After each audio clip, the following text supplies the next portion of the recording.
teman-teman, mengapa saya sarankan Anda tidak mengembalikan motor atau mobil yang gagal kredit untuk tidak mengembalikannya ke leasing. Begini rekan-rekan. Di pasal 34 Undang-Undang Fidusia bunyinya begini ya. Ayat 1-nya. Dalam hal hasil eksekusi melebihi nilai penjaminan, penerima fidusia wajib mengembalikan kelebihan tersebut kepada pemberi fidusia. Artinya apa? Kalau misalnya motor kita dilelang sama leasing, kalau ada sisanya, wajib dikembalikan kepada nasabah tadi, konsumen. Ya. Ayat 2-nya. Apabila hasil eksekusi tidak mencukupi untuk pelunasan hutang, debitur tetap bertanggung jawab atas utang yang belum terbayar. Artinya apa?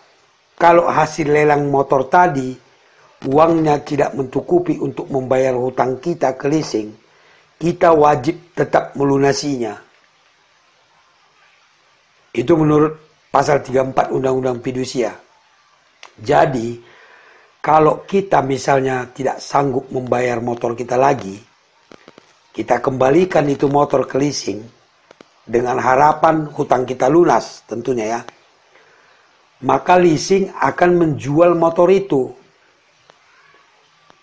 untuk membayar hutang kita, sisa hutang kita. Ya. Nah, kalau misalnya motor kita tadi dijual cukup untuk membayar hutang kita, maka selesailah permasalahannya.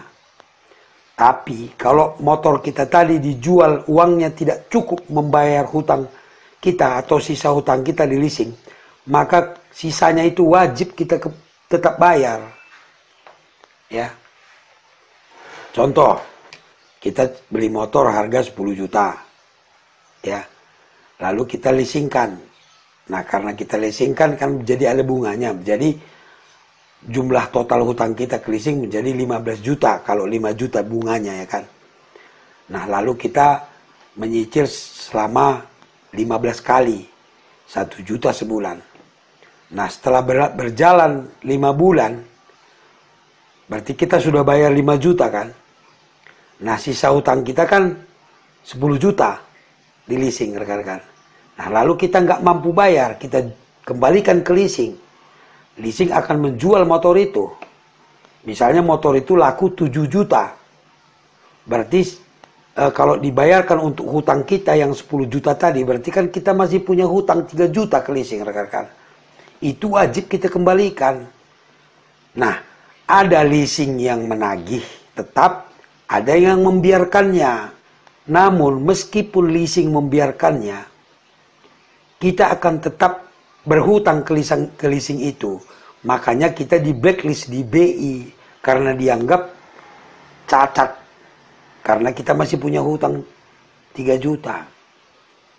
Itulah alasannya mengapa saya katakan jangan buru-buru dikembalikan ke leasing. Perhitungkan dulu.